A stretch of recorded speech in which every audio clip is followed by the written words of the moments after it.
छोड़ा। मैं इसलिए कह रहा हूँ ये बात कि यहाँ 60 आदमी बैठे, 60 x MLA, x MP, ex minister, लेकिन रूलिंग पार्टी हो या कांग्रेस हो, आज का MLA कोई नहीं उसमें।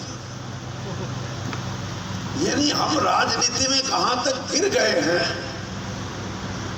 मुझे इस बात का बहुत तकलीफ है, दुख है कि हम राजनीति को सिर्फ अपनी पार्टियों तक सीमित रख के तोलते हैं, और जब तक ये तोल होता रहेगा देश की राजनीति में कभी सुधार नहीं होगा। मैं ये बात,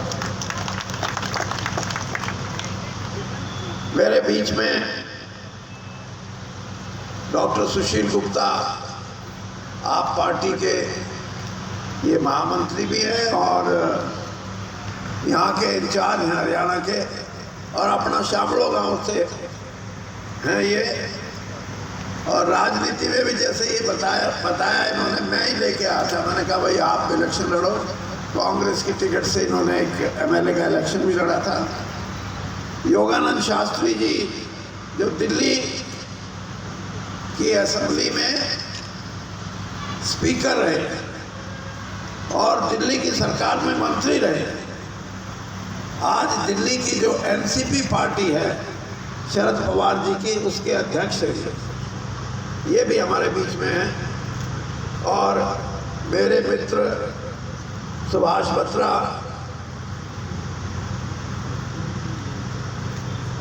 बत्रा और हम इकट्ठे थे। 10वीं का इम्तिहान हमने इकट्ठा दिया था।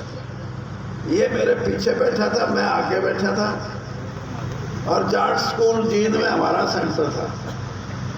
इसने मेरे को इम्तिहान नहीं देने दिया, पीछे से लात मारता रहा, नकल करवा दे, नकल करवा दे।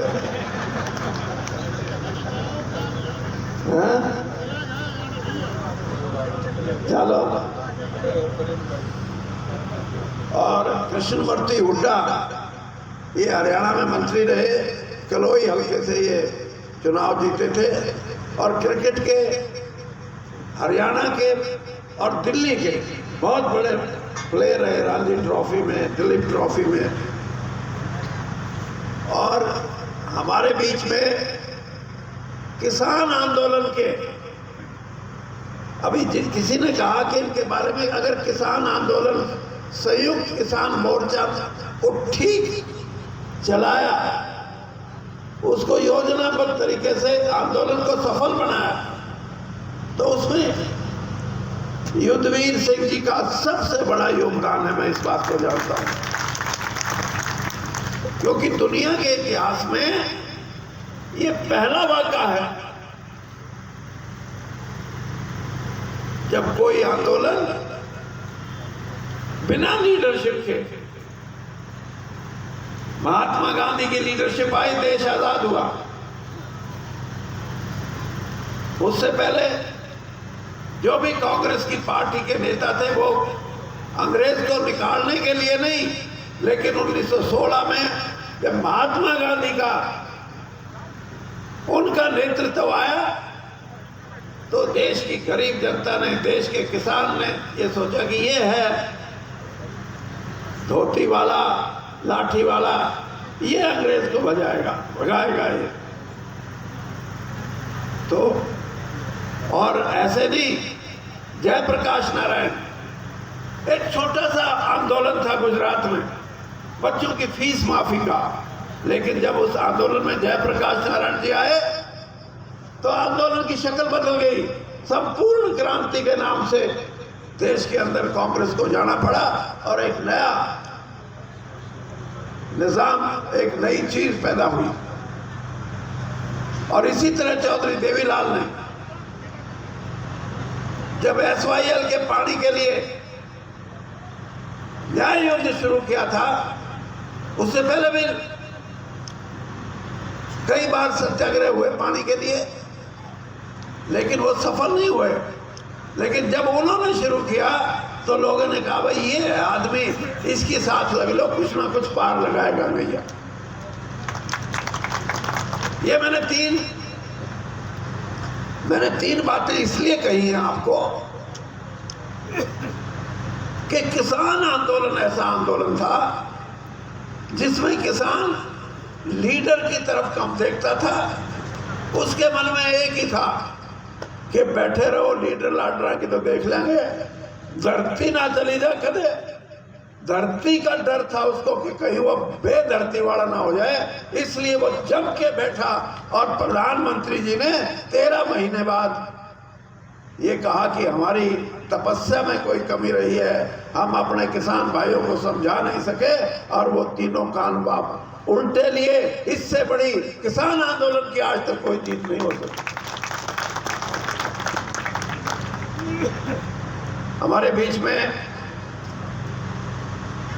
मैंने बताया जगमीत बराड़ जो हमारे साथी हैं, और जब बोलते हैं तो समा बनता है। जैसे लता मंगेशकर गाने गाती थी या मोहम्मद रफी, तो लोग झुकते थे। ये जो भाषण देते हैं तो लोग झुकते हैं, हाँ ये है आदमी जो सही बात कहता है, दिल की बात कहता है, और वो बात कहता है जिसकी आज देश को जरूरत है। इन्होंने नाम भी लिए, अब चौटाला जी का नाम लिया। संपूर्ण क्रांति की बात मैंने कही, और इस देश में ये देश एक नई दिशा में जा रहा है। मेरे साथी और हमारे बहुत सीनियर राजनेता हैं, Om Prakash Beri ji, Rampal Majra ji ex MLA, major Nripendra Singh ji ex MLA, Chaudhary Kamal Singh ex MLA, और भाई जगजीत सिंह सांगवान एक्स MLA हमारे। अगर एक्स MLA की सरकार बनती हो तो आज आप बढ़ा दें,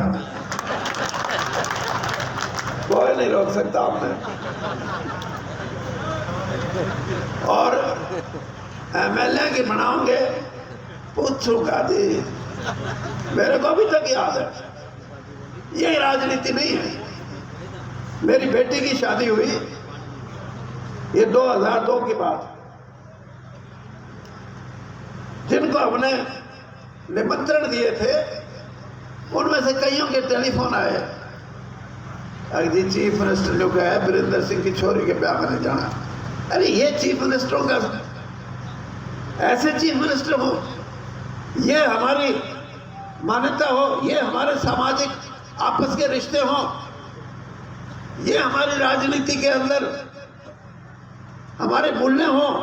तो ऐसे मूल्यों को अगर राजनीति में रखोगे और ऐसे आदमियों को आप विधानसभा में या पार्लियामेंट में भेजते रहोगे तो देश की राजनीति और गर्क में जाएगी, देश की राजनीति में नयापन नहीं आएगा। मैं तो आपको इतना ही कहता हूं कि जैसे कई साथियों ने कहा कि वीरेंद्र सिंह 76 साल का हो गया, और कई जो कहें कोरोना के बाद तो कुछ जवान सा होता दिखे। भाई शायद परमात्मा ने कुछ करने के लिए जवान करा हूं तो न्यारी बात है, परमात्मा की बात है। हमारे बीच में भाई विजय लोचक जी हैं, भरत सिंह बेनीवाल जी हमारे पूर्व MLA हैं, रिश्तेदार भी हैं हमारे तो, और भाई विजय पूनिया, ये वो आदमी है, वो इंसान है विजय पूनिया जिसने आज से 65 साल पहले जयपुर के अंदर और राजस्थान के अंदर जो किसानों के बच्चे थे उनमें एक नई जान पैदा की, एक नई गर्मी पैदा की। नहीं तो उनका भी शोषण होता था, ऐसा समय था। हमारे बीच में कुलवंत सिंह जी हैं बाजीगर, और रिटायर्ड हमारे पुलिस के कमिश्नर हैं महेंद्र सिंह मलिक जी। हमारे बड़े भाई रामकिशन बैरागी हैं, और हरियाणा पब्लिक सर्विस कमीशन के मेंबर रहे, चेयरमैन रहे भाई गुरमेश बिश्नोई जी। उत्तर प्रदेश से रामवीर जी भी आए, ये भी 3 बजे के बाद आए, इसलिए बोलन का ना तो इसने भी बोलन में स्वाद इसने भी और स्वाद तुमने भी आज के बोल रहे। और भाई नरेंद्र वर्मा जी, ये भी यूपी से हैं, हमारे बीच में अकाली दल में शिरकत की है और मेरे अजीज हैं, छोटे भाई हैं सन्नी बराड़, वो भी आए। और जगमीत बराड़ जी तो बहुत ही सीनियर अकाली दल के लीडर हैं। और भाई हमारे बीच में विपुल गोयल जो भारतीय जनता पार्टी के बहुत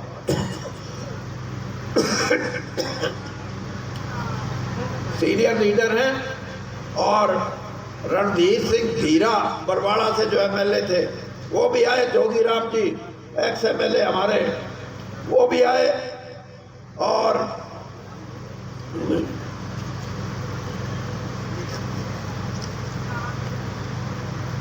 भाई किसी का कोई रह गया हो तो यार, हाँ रह गए, हाँ।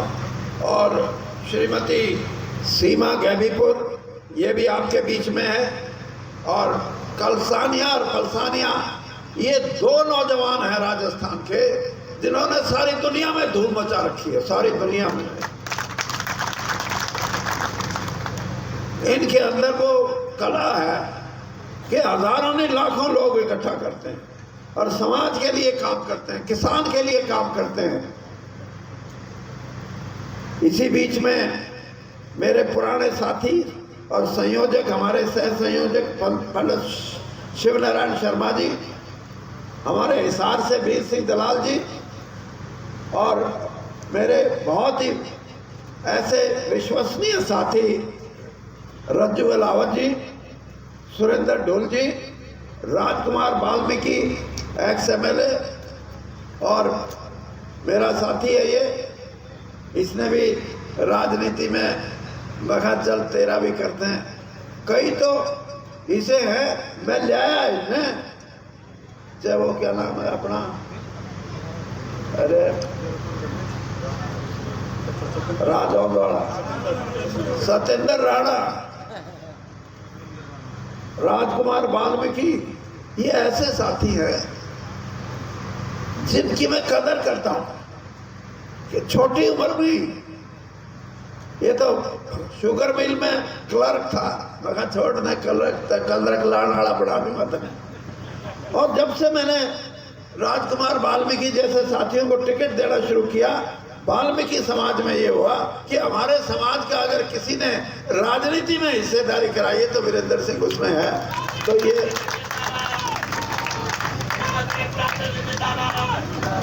और भाई मेरे जो दोस्त मिला है मैंने, हमारे बराड़ साहब, मेरे दो दोस्त तो 60 साल पुराने हैं और हम तीनों जिंदा हैं। 60 साल की दोस्ती कोई कम नहीं होती। 50 साल राजनीतिक जीवन के अलग है, वो जब 10 साल उससे पहले वाले बहुत ही स्वार्थी थे वो। हाँ, वो चांद सिंह जी हैं, मुल्कराज मल्होत्रा जी हैं, विजय कौशिक जी हैं, और चौधरी रामकिशन जी हैं, और बराड़ साहब का मैंने बताया ही आपको। और आप सारे साथी ये जो बैठे हैं, ये राजनीति दृष्टि से ये तय करेंगे कि भाई कोई बदलाव करना है कि मैं खाम बैठे के मौज कर रहे और अपना जब होलिया जलसा चलो। राजनीतिक बदलाव का मतलब राजनीति के मूल्यों में सुधार करने की जरूरत है। यानी आप किसी पार्टी को जिता दोगे, किसी पार्टी को हरा दोगे, उससे देश की राजनीति की दिशा तय नहीं होगी। राजनीति की दिशा तय करना आज उन लोगों का काम है जो ये बैठे। ये कोई छोटी ऐसी संस्था नहीं है कि जो राजनीति के बारे में सोचते नहीं हो। आज की राजनीति में सबसे बड़ा नुक्स ये आ गया कि पार्टी की लीडरशिप हो गई। पार्टी से बाहर कोई अपनी बात कहे तो ये कहेंगे कि इसने अनुशासनहीनता की। मैंने जब किसान भाइयों की बात खुलेआम शुरू की तो किसान यूनियन के भाई भी मेरे को कहते थे, अकबर चौधरी साहब तेरी बात तो सारी ठीक है लेकिन इस्तीफा देते बीजेपी तो। मैं ये कहता था कि कोई भी राजनीतिक दल अगर किसान की बात करने को अनुशासनहीनता मानता है तो वो राजनीतिक दल है नहीं, वो चल नहीं सकता, उसका कुछ नहीं हो सकता। इसलिए मैंने ये बार बार कहा कि मैं भारतीय जनता दल में एक कार्यकर्ता के रूप में होते हुए मैं किसान की आवाज के लिए हमेशा लड़ता रहूंगा, संघर्ष करता रहूंगा, और वो संघर्ष रंग लाया। तो इसलिए राजनीतिक मान्यताएं, राजनीतिक मूल्यों को तो सोचो। आज राजनीति में दो सबसे बड़ी बुराइयां आई। एक तो भ्रष्टाचार, भ्रष्टाचार का रूप भी बदल गया और उसमें नेता भी शामिल है। मैं एक नेता की बात बता देता हूं, नाम नहीं लूंगा ना तो शाम का रौला पड़ जाएगा। एक नेता इलेक्शन में टिकट बेचने लग गया। इसे इलेक्शन की है ताजा की, तब ना करे तो सोची तारीख कोई बात। ये जो ताजा यूपी वाला हुआ है, किसी ने मेरे को बताया कि वीरेंद्र सिंह इससे बड़ा गुनाह क्या हो सकता है कि राजनीति में नेता अपनी टिकटों का सौदा करें। और उसने अगली बात जो बताई वो तो अचंभित थी। मैंने राजनीति से मैंने कहा इससे बढ़िया तो राजनीति को हाथ जोड़ लो और ये कहो भाई ये देश बचेगा, तो इस तरह की राजनीति नहीं चलेगी। ये नहीं पैसे लेने वाला आदमी नेता अपनी बीवी के पास भेजता है, अब उसने दे दे मेरी घरवाली बैठी है, और वह घरवाली अब नोट गिनने में टाइम लगे क्योंकि टिकट कोई 1 लाख 2 लाख 5-10 लाख की तो है नहीं, 5-10-15 करोड़ की टिकट हो तो घरवाली एक मशीन लिए बैठी, मशीन से फटाफट गिनती हो जाए। ये राजनीति चलाओगे क्या? इस राजनीति के साथ रहोगे क्या? ऐसी राजनीति जब तक इस देश में चलेगी, इस देश का प्रजातंत्र हमेशा खतरे में रहेगा। और मैं इसलिए ये बात कहता हूं कि भाई अभय सिंह की बात और हमारे बीच में अपने गुप्ता जी, सुशील गुप्ता जी भी बोल के गए। मैंने भी उनको कहा था, मगर सुन तो जाए यार मेरी, तने तो स्वागत करण का कह दिया, मगर स्वागत में स्वाद नहीं आता भाई। स्वागत आगे की कोई बात बताओ। अरे ऐसा ना मेरा है तुमने। स्वागत तो एक ने स्वागत की दाल काटनी बने। राजनीति के अंदर अगर हम अपने प्रदेश की राजनीति को बदलना चाहते हैं तो दो बातें, जो भी राजनेता करेगा और जो भी राजनीतिक दल करेगा, वीरेंद्र सिंह उसके साथ खड़ा होगा। और वो दो बातें क्या कि एक तो भ्रष्टाचार से लड़ाई लड़नी पड़ेगी। ये जो मैं इसलिए कहता हूं कि ईमानदारी और बेईमानी में फर्क कितना है। ये जो प्रोग्राम हुआ, इस प्रोग्राम में मेरे पास पैसे नहीं थे कि मैं 5-7-10 लाख रुपए खर्च करके लोगों को गाड़ियों में, मोटर में और क्या होती क्रूजर में भर के लेके आऊं। राजनीति बिगाड़ दी लोगों ने। वीरेंद्र सिंह जैसा आदमी जो 50 साल ईमानदारी की राजनीति करे, उसके वर्कर से भी कोई ये सवाल करे गाड़ी भेजोगे नहीं, तो भाई जो गाड़ी भेजने की शक्ति रखेगा वो ठगी करेगा, वो भ्रष्टाचार करेगा, और उसी भ्रष्टाचार की ताकत से आपके ऊपर राज करना चाहेगा। ऐसी ताकतों से लड़ने की शक्ति अगर आप में है तो मैं वही बात करूंगा जो राजनीति की दिशा और राजनीति की दशा बदल दे। और अगर ये शक्ति नहीं है तो 76 साल का हो लिया, 14 इलेक्शन लड़ लिए, 5 मैंने अपने लड़े, 2 मेरी धर्मपत्नी के लड़े और 4 पार्लियामेंट के लड़े। 14 इलेक्शन में लोगों ने हमेशा साथ दिया। और हैरानी की बात है कि जब जब इलेक्शन लड़ने की बात आई, लोगों ने अपने आप वीरेंद्र सिंह को कभी ये नहीं लगा कि मेरे को पैसे की कमी होगी। ना तो जो भी कैस कहते अगर नौकरी लुआन के दिए तो थे ना 10 लाख ही, क्या कहते हैं, नौकरियां बिकती हो जहां, नौकरियां बिकने का मतलब है उस सरकार का ईमान बिकता है। और जिस सरकार का ईमान बिकता है उस सरकार को राज करने का कोई हक नहीं कहीं भी हो। ये चीजें हैं जिनके लिए संघर्ष करना है। मेरे ये किसान भाई युद्धवीर सिंह जी बैठे। युद्धवीर सिंह जी, मैं आपकी जीत पे बधाई तो देता हूं, लेकिन एक बात और कहता हूं, लड़ाई तो अब शुरू होगी। और ये लड़ाई होगी कि इस देश की धन दौलत में गरीब का, कमेरे का, किसान का हिस्सा क्या हो। किसान ने ये लड़ाई तो लड़ने की, उसकी धरती बची रहेगी, लेकिन उसका हिस्सा क्या हो, ये लड़ाई लड़नी पड़ेगी। क्योंकि जो 340 रुपये, कितना गन्ने का क्या भाव है अपना हरियाणा में, 340 क्विंटल है, 360 रुपये 1 क्विंटल गन्ना किसान डाल के आता है। और उस गन्ने से क्या क्या बनता है। 800 रुपये से कम की तो दारू की बोतल नहीं बनती। हाँ, मेरा ये, अगर मुझे भगवान ने कभी शक्ति दी तो मैं किसान की ये लड़ाई लड़ूंगा कि कम से कम शुरुआत करने के लिए वो मंडी में अपना अनाज बेच के या गन्ना मिल में डाल के ना आए, बल्कि जो उसका वैल्यू एडिशन का पहला कदम है, उस वैल्यू एडिशन के पहले कदम में उसकी कीमत तय की जाए। और जो मोदी जी कहते हैं, जिस दिन ये काम हो गया, सिर्फ डबल नहीं होगी किसान की इनकम, 3 गुना, 4 गुना, 5 गुना भी हो सकती है। हमारे साथ तो ठगी हो रही है। अरे पैदा हम करें, खून पसीना हम बहाएं, खेत में दिन रात हम काम करें, मिले कुछ भी ना। ये कमेरा वर्ग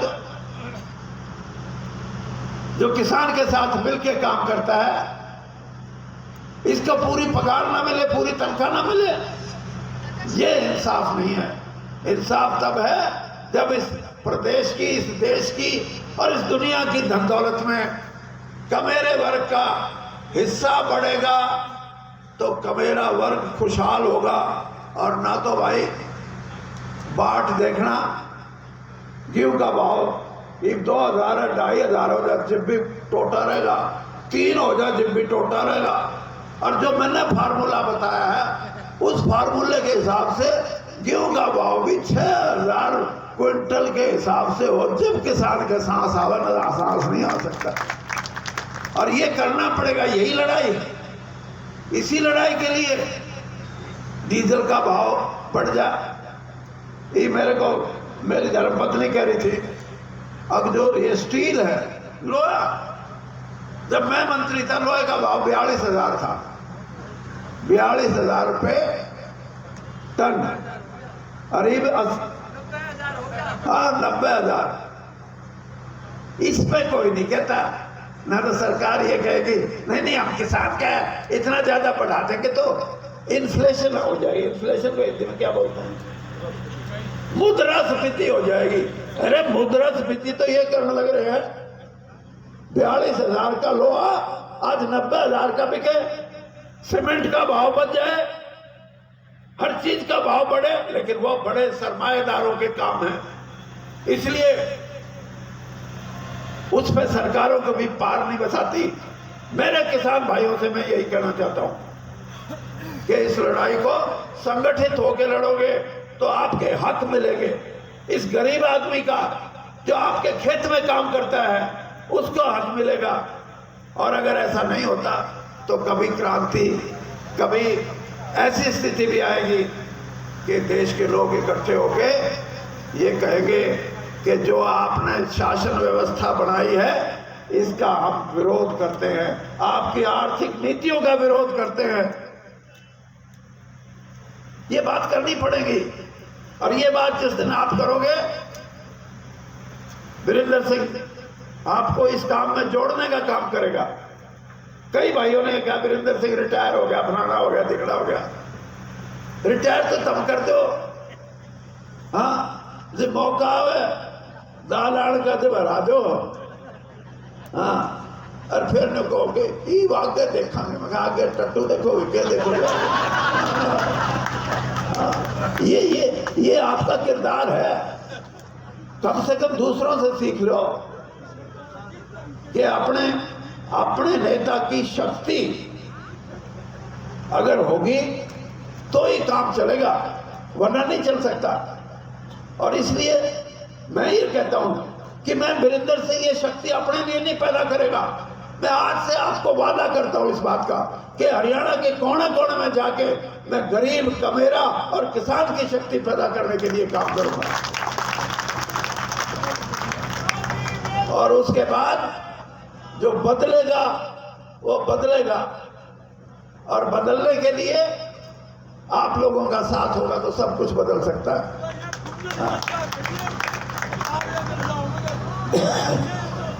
इसलिए आपसे इतना ही कहूंगा कि आपने जो मेरे बारे में सोचा है कि वीरेंद्र आज क्या कहेगा, जो तुमने सोचा वो करूंगा, तब चिंता ना करो। ये बात। धन्यवाद।